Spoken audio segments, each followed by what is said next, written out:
All right, we're joined by a longtime friend of the channel and first-time guest. Shockingly enough, it took 2 years to get you on here, but finally you're here, Mr. Pat Coe. Pat, how you doing this morning? Very good, very good. Yeah, very very happy to finally be on and finally connect with you and get this interview. Absolutely, I'm glad that you pointed that out the other day that you had not been on yet, and we finally got this scheduled because it's definitely been a long time coming for sure. So, I mean, let's go ahead and jump right into this. I mean, obviously, you played most recently with the South Michigan Apex. I apologize. What was your experience with South Michigan like? It was actually really really good. I like to I actually linked up with a lot of vets. So last year was actually my first year playing, and I actually came into the season as an O lineman, and I got swapped over to D line during camp. So completely new world for me. This has been like these last 2 years just trying to gain as much knowledge as possible with pass rush and just the evolution of my game and everything. So just learning from a lot of those vets on just simple moves and everything that I could just incorporate instead of just trying to power my way through every time. So that was really nice. And just being able to like play on fields such as like Trinity Field, which is the Ironman field, which is like the gray one. That was sick. Like that was probably I've been wanting to play on a color scale field for so long that was like just different than green, and that was just so cool to be able to play on that field. So it was super fun, and the jerseys were freaking like straight out of Miami Vice, purple with the teal. Like it was so sick. 100%. And speaking of that, I have some of your highlights queued up here, so we'll go ahead and play this one. I believe this is your first game highlight, if I'm not mistaken. So Oh there's the yes. gray field. I honestly I love that field. That is so cool looking. It's so Definitely. sick. And I they love have a great production over there too with their highlights. absolutely, absolutely. They seem to be one of the better teams out there for sure. And So there's what? Sorry, go ahead. oh, no, their announcers are great. The trash talk they do just for their team and everything is hilarious. That's awesome. That's awesome. That makes the difference. I mean, honestly, in games like this, where there's a million different indoor leagues and indoor teams, having great announcers can definitely draw fans in. So that's always nice to have for the players for sure. So talk to us a little bit about that transition for you from offensive line to defensive line, and then you still consider yourself a utility guy who can play both. So tell us more about how you have kind of progressed as a defensive lineman. So I think it was just kind of like a mentality switch. It's more of is getting on there. I was kind of started off last year being a little bit too defensive with it because I was just used to that old lineman type like get after it, like just wait for the impact and everything, and just kind of bounce off. So it's just kind of it's been just that mentality switch of being the aggressor and starting to really get after it, and it's been fun and kind of it's been nice to have that old lineman background because kind of know how they move and everything. So know if I dip this way that you're probably gonna come down and I can dip your shoulder around, just like all the movements. It helps having the O line background and know how to really pick apart the toolbox. That actually makes a lot of sense. I mean, you know how to counter their moves before they even do them because you've been there and done that. That Yeah, makes perfect sense. I 100%. like that. It's good Interesting. head game. No, no doubt, no doubt. I never really thought about it that way, but that makes perfect sense coming from an offensive background going to the defensive side. I kind of wonder if it's the same vice versa if you go defensive to offensive, and maybe it helps a little bit as well. But I've never really seen that move. It always seems to be offense to defense. Well, I think definitely the mind switch has helped me. Like when I play fullback, I think it's helped me with that kind of aggression. Just like when the linebacker, because in the arena that linebacker's coming hard every single time, pretty much. So to be able to like have that aggression to step up and meet them and you use the counter move on them and everything as a fullback too. That really helps. Absolutely. So I'm glad you touched on your the fact that you play fullback as well. When did fullback come into the fold? I mean, you said you entered camp as an offensive lineman. Did that kind of come when you moved primarily to defense? So, I during camp I was an O lineman the whole time, and then it was probably like the last 2 days of camp in Wichita that I switched over to D line, but the O lineman coach still like really liked me, but it was just kind of my size at like 6 foot. I'm just a lot smaller than some of these D linemen out here, like 6'6". So he still wanted me to get in there and get some pass protection or get in there and just get some kind of work with blocking. So he was like, "Oh, we'll try you at fullback." And I never played it, but didn't have any opposition to maybe touching the ball once in a while. Absolutely. I mean, that makes perfect sense. Why not utilize your skill and your background as an offensive lineman at a position that's going to be doing a lot of blocking? And we don't have tight ends in Reno typically, so fullback it is, right? I mean, that Yes, makes sir. perfect sense. So you also long snap. I mean, how did that come into the mix? Oh, that was actually so my first day at camp in Wichita. I was there with luckily I was there with a lot of O linemen that had actually played on the Salina Liberty championship team the last 2 years. So they actually one of my mentors is DeAndre Pace. He told me he was like, all right, if you want to stay here, you have to be an absolute utility bag. Like they're not just gonna sign a DT, they're not just gonna sign a fullback, they're not just gonna. You have to be an arena, you have to be everything. So he got with me like the first day after practice, and we started lawn snapping. And ever since then, it's a utility that I keep with me because it's that one thing. If you have, it's between me or another DT, maybe the other DT doesn't lawn snap, and I can provide something else to the team. 100%. I mean, you do a whole lot of providing something else to the team, it seems like. So it's interesting to see how many different positions you play. I mean, I've talked to you a lot off camera about my fascination with versatile players. So, I mean, your ability to play all these different positions is not only an advantage for you to make a roster, but it's an advantage for a team because you're basically four guys in one or more sometimes, depending on what positions they're using you at because you can play defensive end as well, correct? Yes, sir. So basically, most of the offensive line, all of the defensive line, fullback, long snapper, and I'm sure if they asked you to go out there and play some linebacker, you'd probably jump right to it as well. 100%. And I get after it on special teams. Absolutely, absolutely. I mean, just amazing how much value you truly provide to a team. I'm going to go ahead and cue up your last highlight video I have here. I believe this is your full rookie here, if I'm not mistaken. Oh Uh, yeah, this is my O line for my this is my right after college. I couldn't stop the itch, so I decided to play some semi pro. And this is my rookie semi pro year, just me just dogging. Very nice. Where did you go to college? SUNY Cortland. Very nice. So you came out of college as an offensive line primarily? Yeah, primarily offensive lineman, guard, pulling guard type. Gotcha. That makes a Weight. lot of sense. Came out like I think I came out of college like 310, 305, and then lost a bunch to play arena. And I think right now I'm sitting at like probably 290, 285. Very nice. Very nice. So speaking of which, obviously you're a free agent currently heading into the 2024 season. What teams have you spoken to so far about potentially joining their rosters? So far I've talked to the Oshkosh Aviators.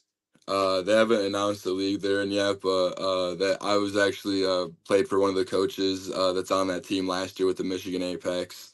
And then I've been in heavy talks with the Armorillo Venom for the AIF. So that's probably been the number one was probably the Venom that I've been in most contact with. Absolutely. Well, Amarillo, if you're watching, make sure you come get this guy. You won't be disappointed, I'm sure. Definitely kind of cool to see that because we just had on Mo Leggett, the defensive coordinator, and I Yes, want to say sir. Chris had on Mo D as well. So a couple different guys that we've had on. Um, super awesome team. Plus their logo is sick. I'm not gonna lie. Those unis look so tough. Definitely, And definitely. It's and, gonna be and seeing interesting. seeing Mo D that he was with Hefty Lefty and everything, like seeing that history of Arena was just like so cool. Oh yeah, man. For anybody who doesn't know about Hefty Lefty, aka Jared Lorenzen, look up his film because wow, only 300-pound guy I've ever seen play quarterback, and he was good. He was a talented player. There's a reason why he played in the NFL for a stretch there. But So those highlights are crazy. absolutely. So, given that you're now in your second year overall playing defensive lineman, how do you feel you've progressed over the time? And what are some things you've learned that you've added to the toolbox so far? I think I've just gotten a lot better at situational awareness. I think before I was just kind of just rushing in, just trying to get back in backfield and focusing on my one-on-one too much and not really seeing the bigger picture, not like being able to slow play an O lineman to the side or be able to work off rip. I was just kind of coming out of a 4 point and just getting back as fast as I could, just trying to use my power. So I think in these past couple years, I've been able to work with guys like in Wichita. I was able to work with Charles CC Brooks, who was with he won the championship with Albany. So just able to get with him and just kind of learn all these pass rush moves and learn to use my hands and just work with him like in our dorm rooms, just sitting there for hours, just trying to work my moves and just he was just a really big help with that and just using my head and using my feet with my hands and not just bull rushing every time and not just putting my head down, but actually using my hands and using everything that I have in my advantage to using my speed, using speed to power and everything. And then I think just in these off seasons, I've just gotten after watching a lot of film, arena guys, NFL guys, just on simple moves, even just on how they do a club and rip, like how Aaron Donald does a Euro step and how every single step matters and everything. So just hours and hours of relentless practice and training just to get those moves down and just with my boys in the turf field just trying to beat each other up for hours on end just having fun with it. So I think that I've progressed a lot with just simple moves and also just using my hands a lot better. Absolutely. With that in mind, who are some players you like to watch and study for moves like that? So definitely one of my favorites right now, newer guy, is Aiden Hutchinson. Just to see his release packages are insane. Just some of the stuff he does with his legs and getting everyone, that kind of stuff I talked about where he's so quick off the edge that he gets O lineman to come down on him and he has that inside spin that's just so dirty. I've been practicing the hell out of that inside spin to try to pull that off. Like that it's so dirty. And then someone in the interior like Aaron Donald or even Chris Jones, just to see how those guys aren't just big DTs. They kind of fill up space. They use their hands to get off blocks. They're amazing pass rushers. And just to see how they kind of, even when they get double teamed, how they kind of work centers and guards, because that's pretty much all we're working with in arena. So seeing how they pull down shoulders or how they rip around and just play with schemes is really nice to see.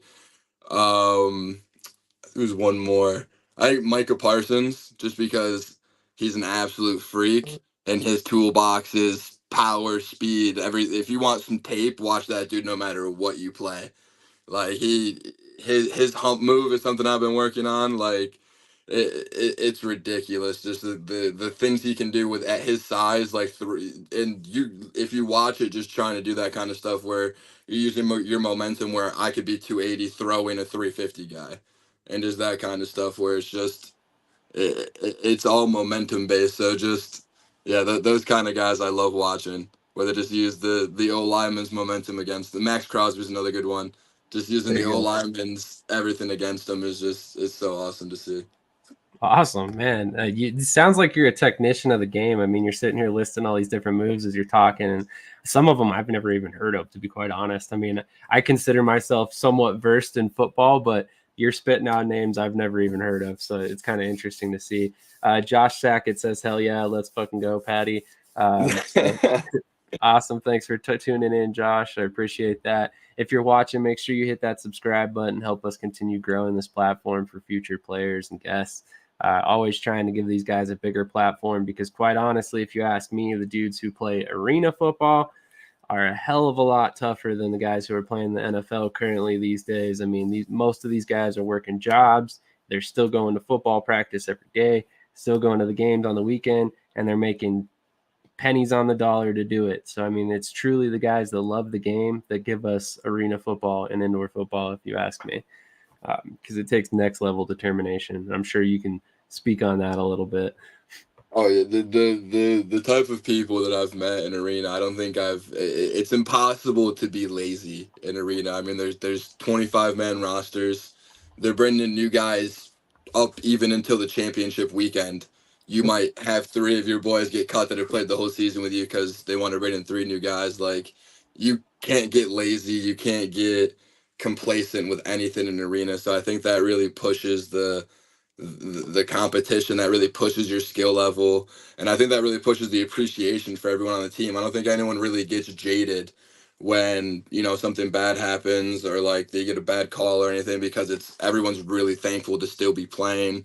Everyone's really thankful to be on a team like that and to have, you know, that kind of audience, and to be able to have that kind of stage to, you know, promote themselves, promote whatever they're doing. And just yeah, I think that there's just a lot of passion still in there. And I think there's a lot of guys, like ex college guys, even ex NFL guys. Like I know in Wichita, I had our top corner, Jay. He was from Oklahoma, and he was actually on the Eagles practice squad. He holds the NFL combine record for the three cone drill. And like What's his meeting last that, name? I'd have to look it up. No I'd worries. have to look. But yeah, he holds the NFL cover for like just meeting guys like that, and just like seeing how humble they are, and seeing like they're just like another dude like that kind of thing is just it's awesome to see, just the determination, but also how humble guys are with it. 100% agree. And you mentioned just a moment ago that it gives these guys a platform. So speaking of platforms, speaking of guys giving, you know, other causes a view, you wanted to speak a little bit on the fact that you're a big autism advocate.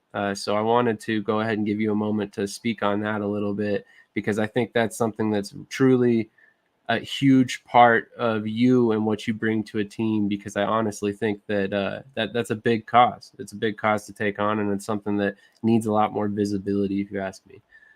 Yes, sir. So actually why I do that cause is because growing up, my brother has autism.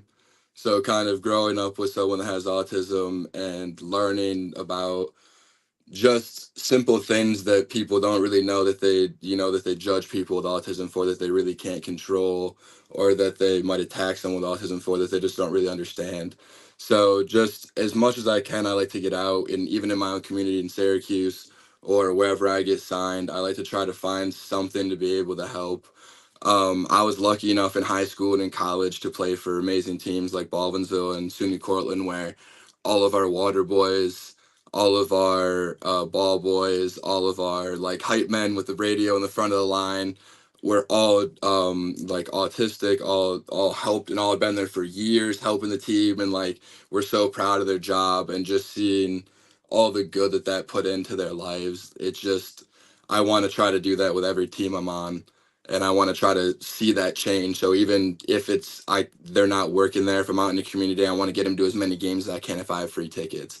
I want to see, you know, just I want to see people with autism have normal lives and be able to do the things that we take for granted. We can go to a arena football game anytime we want, and a lot of us take that for granted. But when someone with autism, and we get like an autism group, and they come and you see them all in the end zone, super excited to be there. They're coming on the field, you're signing autographs afterwards, and it's just like you just made their whole year with just a 30-minute invite. Or you just you go to a home, or you go to they're having an event, and anyone can do it. Anyone watching, any player, anyone, if you go to your local outreach, you can go to just events, you can be a mentor, you can be just a chaperone if you just want to do a few events and just go help out. And I think it's life changing. I think that I mean the amount of good that you're putting back into the world with just a day of time. You can just go for 3 hours, just, you know, go to an outreach, bring everyone to McDonald's, that you're gonna make 18 people's weeks. So it's just stuff like that where it's just the little things that you can do that we really take for granted that I think that we could do more of as football players and viewers. 100% we can. There's always room to improve on the things that we do for the people who are less fortunate than ourselves. And honestly, I commend you for doing all the extra effort that you do to go out and help these people. And I mean, granted, you it hits close to home for you, so I can imagine that there's a bigger purpose there for you. And I really love that you've taken that upon yourself to try and help and be a part of that cause. Because quite honestly, I think a lot of people would just focus on their own at home, things that they've got going on, and kind of tunnel vision the rest of the world. And I'm guilty of doing that quite a bit often as well. So that's definitely commendable for you. And I definitely, my heart goes out to you and your brother for everything he has to go through on a daily basis to be able to, have a normal life like you spoke about. I appreciate you 100%. Yeah, and I'm guilty of it too. Everyone's guilty of just getting caught up in the rat race, so to say, and just Yeah. everyone just can take a second to slow down and just to take a second to help someone out, and it'll definitely help you out. 100%. Perspective is very meaningful, especially when you've got stuff like that going on. So getting back to the football side of things, I wanted to talk for a moment about your coaches with South Michigan, Tyree Russell and Joshua Rehan. Talk to me a little bit about the coaching they provided to you while you were out there. I think it was pretty good. I liked the schemes they had, and everything was pretty simplistic. I think with Arena, a lot of defensive coordinators try to keep it like D-line coach and everything, just kind of they try to use the KISS method, where it's just to keep it simple, stupid, where it's just I want you to kind of rush and just do everything like that. So I think at South Michigan, it was more learning from players and everything. So like learning from my fellow D linemen, learning from the vets, and then getting that insight from coach to kind of lay that groundwork to get ready for everything that they were going to teach me. So I think it was like it was a very good reconnection with the groundwork. And then I think past that, um just everything they laid down for us, I really liked the foundation that they gave us. I liked, and just the coaching strategy where I feel like it was one of those teams where we were literally a family. Like all the boys were in the dorms, we were 8 of us in a room playing video games together, or we were all right after practice at 4 a.m. All of us were going across the street to get breakfast at this place. Like it really felt like a brotherhood where we were doing everything. We were filling the weight room like every single day. So it kind of felt like they really laid down that brickwork of you're not just here for yourself, you're here for the men next to you and everything. And that's really hard to get in arena, because a lot of arena guys, it's just like you're trying to get highlights and you're trying to move up, and that's everyone's goal. So it's hard to kind of get that, like, not playing for the team and not yourself type role. So that was really, really awesome to get there, and I really appreciate coach for kind of laying that down for us. That's awesome to hear, and you are correct on that. You definitely, it seems few and far between, and it's very obvious the teams that have that chemistry on the surface because they're typically a lot more successful. It's funny how that works, but when players are playing for the man next to them and not necessarily themselves, they seem to play a little bit harder, at least from what I've seen. So that's definitely an awesome way to coach, and definitely a good way to build an organization from the bottom up for sure. Talk to me a little bit about Tone Woods. I know he coached you kind of on both sides of the ball a little bit there. What did you learn from Coach Woods? I think it just that was just more resilience, just kind of have that motor where it's, if you get beat once, have a secondary move. If you get beat on your secondary move, don't give up. Don't just sit there and play dead. I think we see that a lot in, even in 11 man, 8 man everywhere. Kind of once a defensive lineman works his first move, second move, he'll kind of just sit there and just let the O lineman hit him, and then the QB runs around for 18 seconds in the backfield. So just kind of learn that resilience of just not giving up. Even if you get pancaked, get back up, scrape off, like do everything you can just to be relentless. Definitely a good mindset to have when you're playing offense or defensive line. What was the name of the Oshkosh team before you said?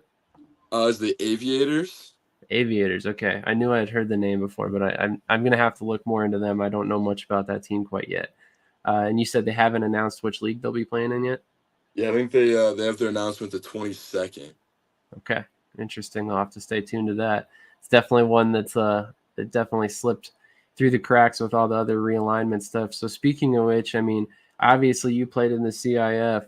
What are your thoughts on what's happened to the CIF this offseason? It's kind of been dismantled, and I don't think it's no any longer a league. Yeah, I kind of think it got just. I think the AFL came back, and I think they've just been big boying the leagues that I think have had more problems, that I think have had complaints, where it's just like with organization and everything. I think the AFL kind of gave a lot of teams in the CIF, and same with the NAL, just gave a lot of teams in the CIF a safety boat to jump to that was just a lot easier than trying to fix the CIF. Because I think it was great to play there when it lasted, but I do think that them dissolving and having those teams go to amazing leagues like the NAL and like hopefully the AFL, I think that I think that'll be great for the sport just because when you have 8 leagues that have 4 teams in them, it's kind of boring. But when you have maybe 2 or 3 leagues that have 15 plus teams, it's a lot fun to. It's more like the NFL where you're gonna have divisions and records actually matter, and not everyone makes playoffs. I like that you pointed that out. We spoke on that a bit before. There's like a million different arena football leagues out there. At times, I even have a hard time keeping track of everything. But this offseason, I think, has kind of amounted to a lot of consolidation, which was desperately needed in the football world, especially the indoor football world. So, yeah, seeing the AFL come back and absorb a bunch of teams from the CIF and the NAL, and then the rest of the CIF teams moving to the NAL, a couple, IFL teams gaining, it definitely seems like we're getting to the point where certain leagues are starting to really separate themselves as the big dogs, and basically everything after that is a feeder league for them, which is still definitely a valuable league to have here. I just think that, like you spoke about, it becomes a little bit more validated by the fans and the viewers when it's larger and there's more to think about and more on the line with each game. Definitely a good point by yourself. Yeah, I think it's great to see like teams like the Horsemen who started in like the lower league like the AIFA and just killed it. So I think like it's good to see like those guys obviously deserve to move up to a higher league. So it's good to see not just new teams being created out of thin air. It's good to see like teams even like hopefully the even the Albany Firebirds came back or like the Voodoo. Like it's just cool or the Philadelphia Soul. Like just seeing the teams come back or like the teams that are doing good get upgraded. It's really cool. Yeah, 100%. That's something that they have overseas. I believe in Austria, where teams can move up leagues based on their performance, and that it's kind of more or less what we're seeing happen now. Like you said, the Idaho Horsemen, the Oregon High Desert Storm, a lot of those CIF teams are basically more or less getting a bump up into a much more stable league. So definitely interesting to see how everything is shaking out this offseason. Before I let you get out of here, any final thoughts? Anything you want to cover before we get out of here? Um, just that I just appreciate you having me on here. Appreciate the platform. Um, if you need a DT, O lineman, fullback, linebacker, long snapper, special teams, you need yourself a utility man, I'm there. So, hit me up. If hit your local outreach, see what you could do for just not for yourself but for your community, and hey, subscribe. Sam Shady, baby. I love it. I appreciate that. Hey, speaking of which, you just created a page for yourself. Remind me of the name of it. It's Pat Co, and then it's AKA Big Zesty. I got stuck with I came in late to camp for Michigan, so I got stuck with 69. And you know the zest kind of stuck with everyone calling me Zesty in my celebrations. It kind of stuck with it. That's awesome. I love it. So definitely go follow Pat, subscribe while you're here, hit that like button, share this with your friends. The whole point of this podcast or what we're doing here is to help these guys get to a better place in their career. You know, hopefully this podcast is seen by the right person with the right eyes, and they can get you on the right team to help you get to the next level. Because I think ultimately the goal for everybody is to get you back outdoors. Yes, sir. Get back to 11 man. No doubt. Well, thank you so much, Pat. I really appreciate your time bright and early this morning. And I guarantee this will not be the last time we have you on. So definitely keep in touch, man. I would love to follow throughout your career and see where you end up in 2024 and beyond. And we'll check back with you soon for sure. Yes, sir. Can't wait to be back on. Appreciate everything you do, brother. Absolutely. Same to you, man. It truly, truly means the world to me. I'm a game changer.